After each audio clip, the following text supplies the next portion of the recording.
Touchdown BC is sponsored by CFC. CanadaFootballChat.com is a national amateur football website and a source for high school and recruiting news in Canada. CFC's mission is to promote players, coaches, administrators, teams, and leagues from coast to coast. 40-plus local reporters write CFC's content covering Canadian, NCAA, and CIS recruiting, and high school players and teams across the continent. Touchdown BC is also sponsored by Chris Peckett. Veteran trial lawyer and football coach is now restricting his law practice to motor vehicle personal injury claims. Call his office at 604-519-6060 for a free consultation.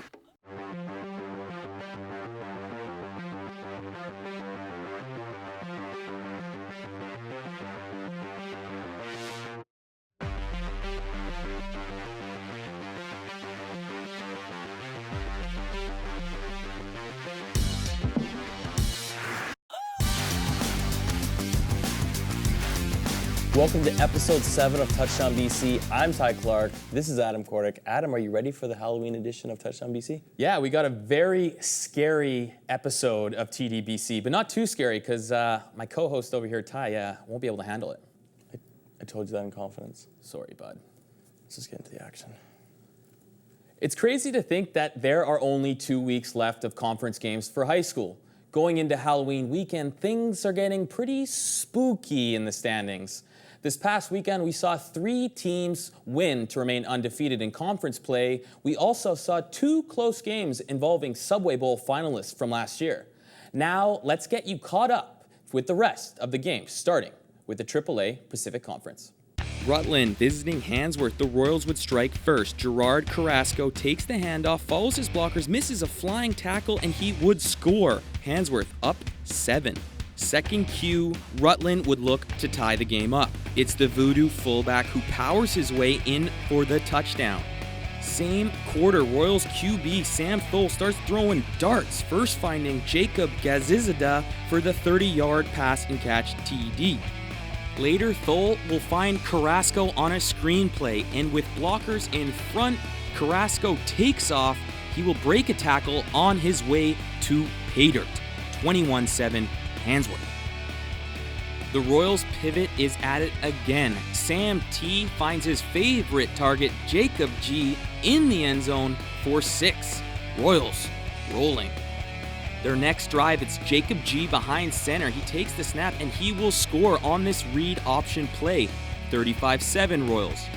Rutland down big would not be discouraged. Number 34 will get the ball and would do the rest, breaking tackles, taking it outside, and getting the score. But the Royals would not take their foot off the gas. It's Gerard Carrasco taking the handoff. He meets 4 voodoo defenders and jukes them all.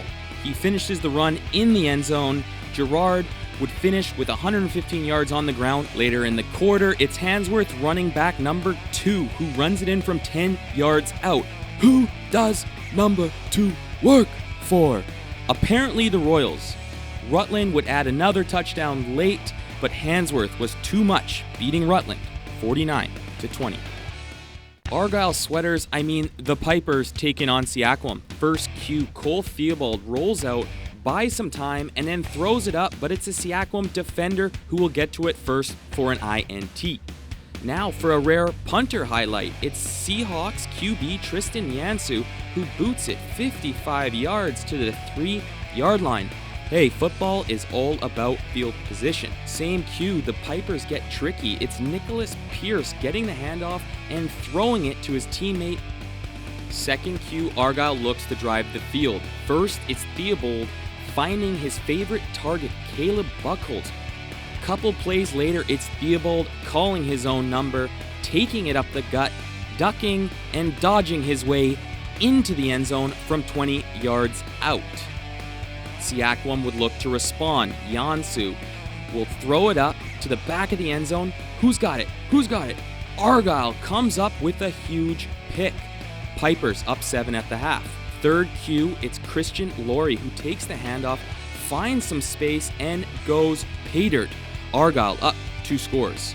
Fourth Q, Siakam looks to make a game out of it, with Yansu taking the snap, then throwing a defender off and finding an open receiver in the back of the end zone for 6. Argyle would ice the game with an INT. Argyle hands Siakam their first conference loss, winning 21-6. Salmon Arm vs. West Van. This game was a battle. First Q, Kevin Schmidt is picked off by Charlie Welsh, who will take it deep into Salmon Arm territory. Later, it's West Van's pivot Eric Frizzell who calls his own number and would take it downfield on this 25-yard run. Couple plays later, it's Frizzell throwing it up to Parham Haradi, and Haradi comes down with it for the major. The 2-point conversion would be important in this one. It's Frizzell finding his receiver in the flats for the 2 points. West Van up 8. Salmon Arm would respond. It's Schmidt who finds Jace Robert. Jace literally ducks under a tackle and takes off.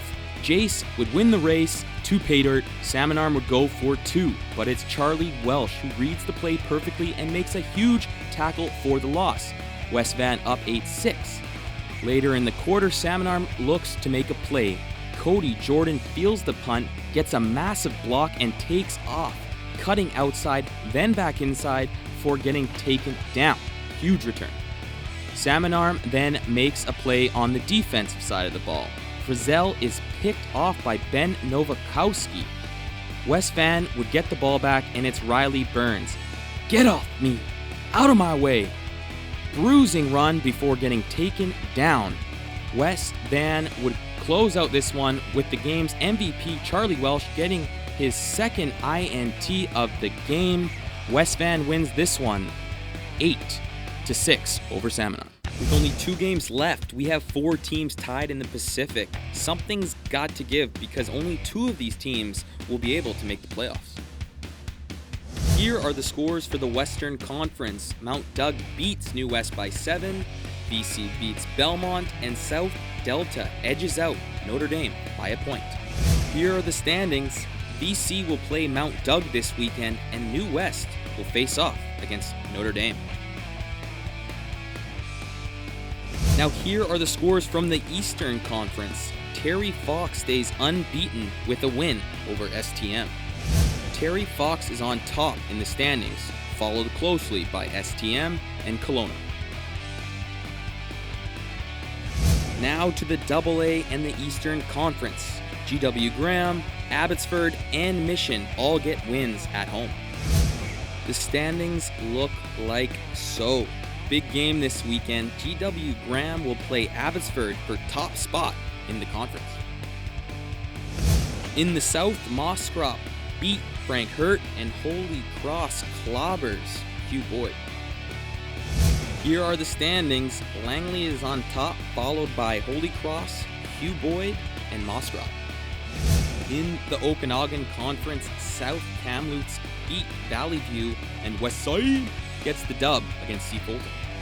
To the standings we go. Huge game this weekend when South Kamloops will take on Vernon. In the West, Barsby remains unbeaten, and Windsor beats Nanaimo by 2 scores. Here are the Western standings. Barsby on top, followed by Windsor, with Carson Graham close behind. We had playoff action in the North. PGSS will play Dutchess Park in the Northern Conference Championship game, with the winner earning a spot to the provincial playoffs. TDBC's High School Player of the Week is WJ Mowat quarterback Noah Dietrich. He went 16 for 20 for 252 yards and 2 touchdowns in a win against Mount Bougere. Here's a look at TDBC's AAA Top 5 rankings. Things for the 3rd week in a row stay the same. Huge game this weekend as the Mount Douglas Rams visit O'Hagan Field to take on the Vancouver College Fighting Irish. Joining me now is TDBC's favorite high school insider, Dino Jeremia. Dino, let's get right into the action, starting in the Western Conference. You were at that game, Notre Dame taking on South Delta. Notre Dame just losing by 1 point and a 2-point conversion late in the game. Yeah. It was a good battle all game long. Notre Dame showed a lot of toughness. It was a physical game, both sides of the ball. One of those games that just got away from Notre Dame in the last minutes. And South Delta, kudos to them for sticking with it, coming up with the plays when they needed them right at the end. And more on Notre Dame, are they a good team just stuck in an incredibly tough conference? I think that whole conference is tough. Each week you're preparing. You got the Mount Dougs, you got South Delta, Vancouver College. The way it's shaped up this year, that's a tough conference. New West, Notre Dame, they're all fighting. So they are a good team, and like many others, they're getting better as the season goes on. And we talked a little bit about it last week. Some of these teams are ending up getting some injuries. So as we go through, we're going to see the teams that have depth really end up going through the playoffs and having some success in the playoffs because of their depth. And the other game, New West taking on Mount Doug, and actually only losing by a touchdown in that one. Yeah, a little bit of a surprise, but not really the way New West has been playing. And I think New West matches up well against Mount Doug. New West has good team speed, and obviously Mount Doug has those athletes as well. So New West, full value for battling with it. They're in a tough spot. We're going to see New West, Notre Dame this weekend, and that's going to really set the tone for who is the next one to step up after South Delta, Vancouver College, and of course Mount Doug. Well, speaking of Mount Doug and Vancouver College, it looks like a Goliath versus Goliath matchup this weekend with both those teams taking on each other, and one team, there could be a tie, but one team might have to lose that game. Yeah, it's going to be what we're waiting to see. Two of the top dogs going at it. I think it really comes down to the way it's been shaping up is Vancouver College's defense against the Mount Doug offense. Mount Doug can score. They've got the athletes that can score from anywhere on the field. And thus far, Vancouver College's defense has been very impressive, very stingy, very aggressive. And Chris Ellis leading the pack there is going to be a key. And switching gears into the Pacific Conference, the newly Pacific Conference, this past weekend we saw Argyle beat Seacom and Handsworth beat Rutland. All four of those teams now are 2-1. With only 2 weeks remaining, only 2 playoff spots for that conference. Who do you like in that conference right now? I think at this point, where they're lining up, I like Handsworth. I think they're well coached. Jay Prepchuk does a good job coaching, and I think at this time of year, he'll have his guys prepared. So I see Handsworth doing well. And then Argyle, a team we've talked about. They seem to have come up big. Cole Theobald, who we've talked about, seems to be able to come up with those big plays when needed. So I see those two the leaders in that pack. And now a little AA ball. We saw Holy Cross blow out Hugh Boyd, and that's 2 weeks in a row where Holy Cross has put up some big numbers. Yeah, Holy Cross, again, looks impressive at times. They've had a couple of setbacks throughout the year. So they're hopefully, like many teams, they're trying to gain their stride now, getting into the playoffs. This is the time of year that it really counts. With Sean Olson there, they're certainly going to be able to put points on the board. Well, perfect. And the game of the week in AA has to be GW Graham, 3-0, taking on Abbotsford, who is also 3-0. Yeah, GW Graham has been consistent all the way through the year. I think they're a good football team.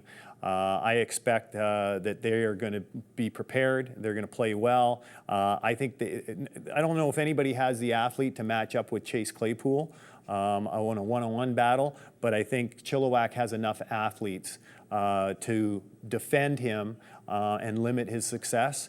Look for Emerson Smith to be a big part in that game plan, and if they can really get down to the ground and pound game, Chilliwack, they've got some great offensive linemen and defensive linemen. Well, thanks, Dino. Dino Jeremiah, dropping knowledge on everyone. This was your BC High School Football Report. After another week of community football in the books, this week saw more blowouts than usual across the board. And with only 2 weeks left in the regular season, teams from across the province will be looking to get a couple more wins down the stretch to put them into the playoff contention. But first, let's get into the action. Over to Bantam we go, Victoria, Chilliwack, and right from the get-go, Danian McQuaig-Jones scores the easiest touchdown of his life. Just like that, Victoria off to an early lead. Later in the first, Victoria bring the pressure, and our early hero fumbles it. Lucky for him though, Victoria recovers. The very next play under center, Run DMJ totally redeems himself, taking the rock to the house once again, scoring the second easiest touchdown of his life, with Spartans up 2 scores.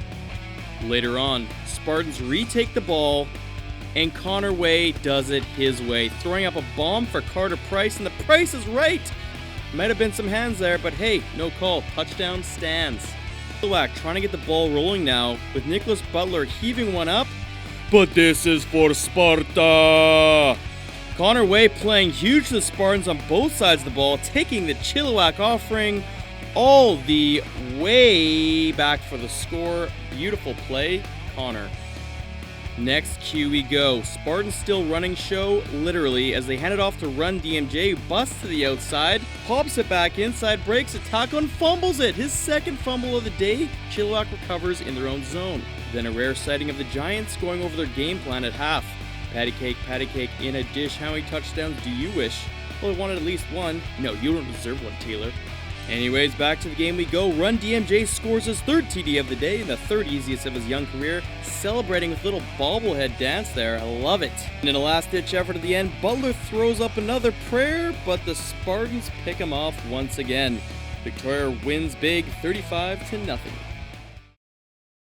Taking a look at some of the other scores in Bantam, Abbotsford edged out North Delta by 1. North Langley proves that the North is superior, while South Delta takes North Surrey for a ride. And with the big dogs all winning, they cement their spots even further atop the rankings. And over to the midget scoreboard now. Lord have mercy! The Falcons still fly atop the midget standings, while the Stampeders stand firm at number 2 and the Bears at number 3. Now let's take a quick look at the scores from Junior Bantam. Over in the Junior Bantam standings, look at the dogfight between the top 5 teams. That's crazy! Now let's take a quick look at all the lopsided affairs in Pee-wee Ball.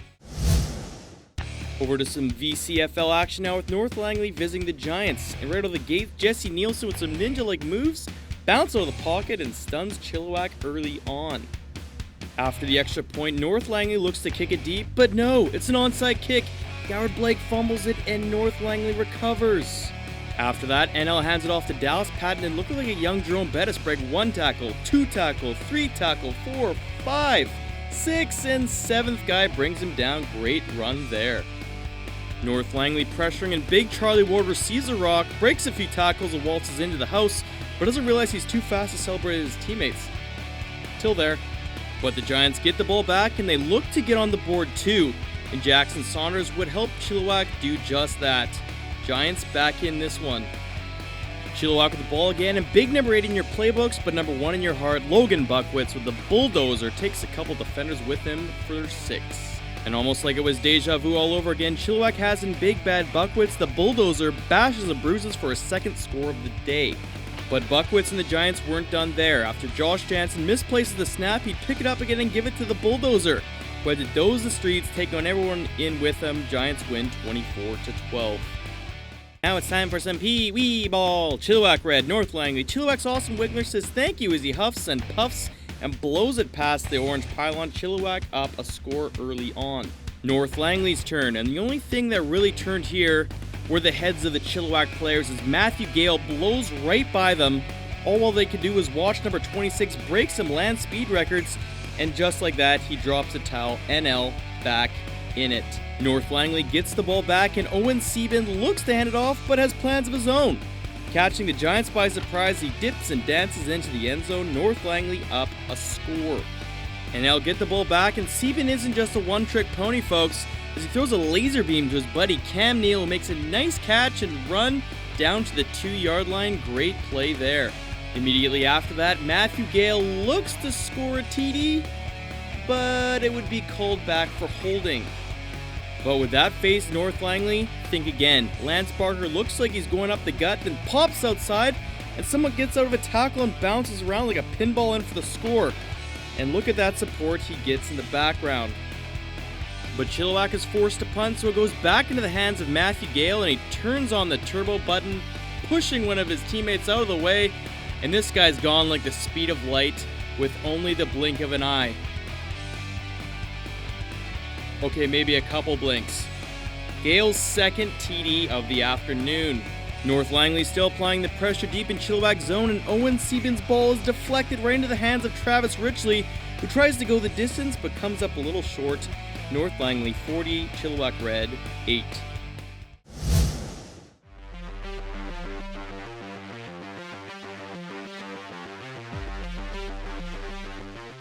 The CFL and our partners at Football Canada want to make sure we keep growing, promoting, and investing in a safe game. Hit! Football Canada now requires all amateur coaches to be safe contact trained by 2017. By creating a standard of safety for all in our football community, we're making an already great game even better. Make sure your youth coach is safe contact trained, because making a safe game means making a better game.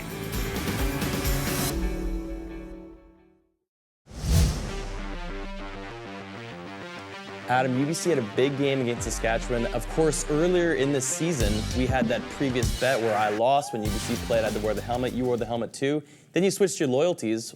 How did that make you feel? It made me feel great, but jumping on the bandwagon only really means something if the team wins. So, did UBC win?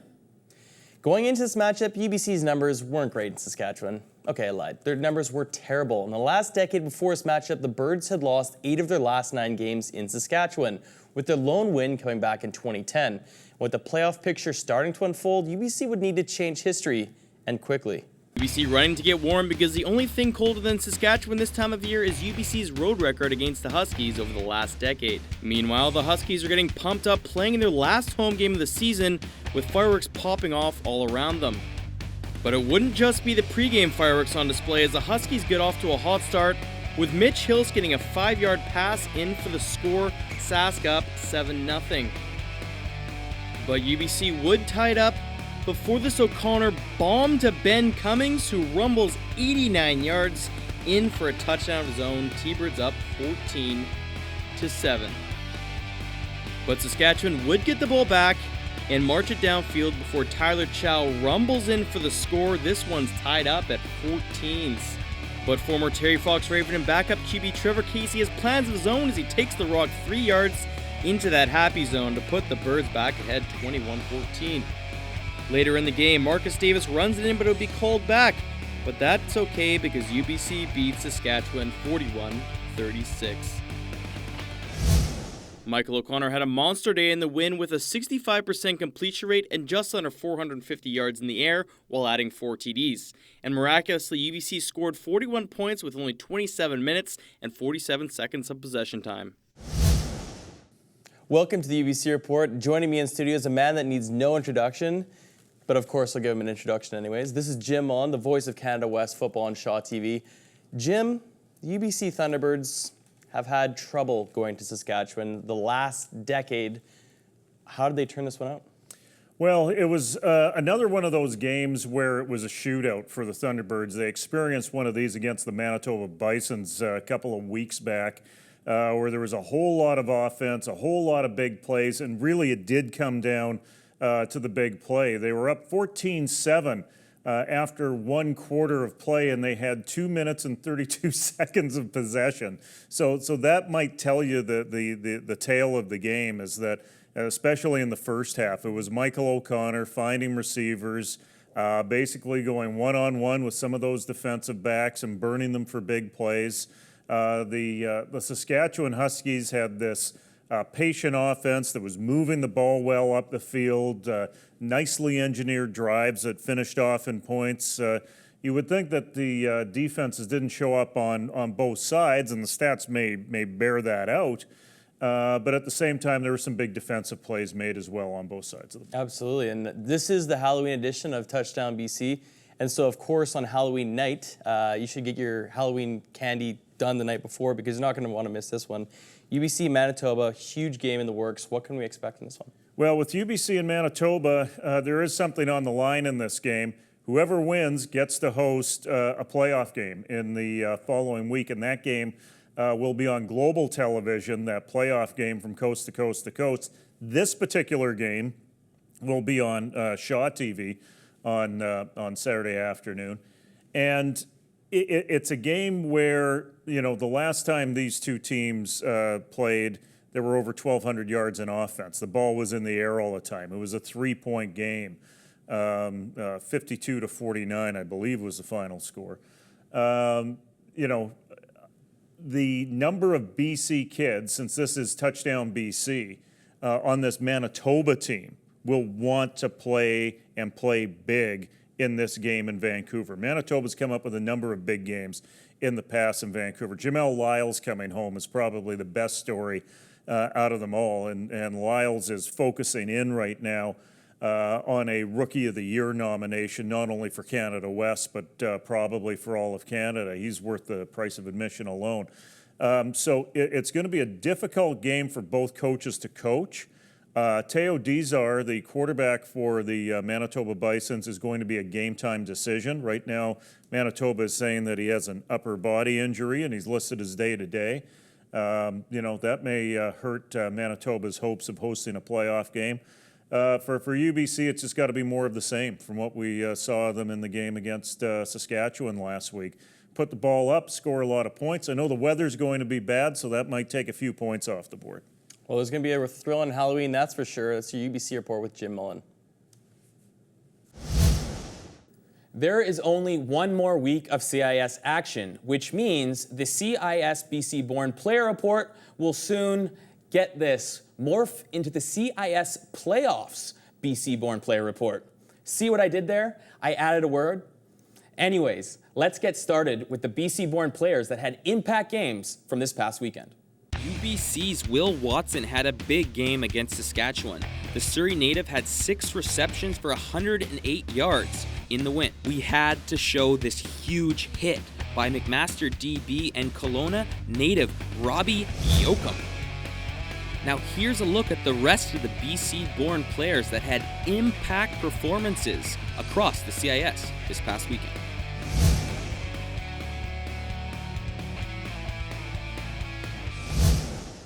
Well, that about does it for us here at Touchdown BC. Adam, what are you dressing as for Halloween? I'm going to be Raichu. It's what Pikachu evolves in, only with the Thunderstone.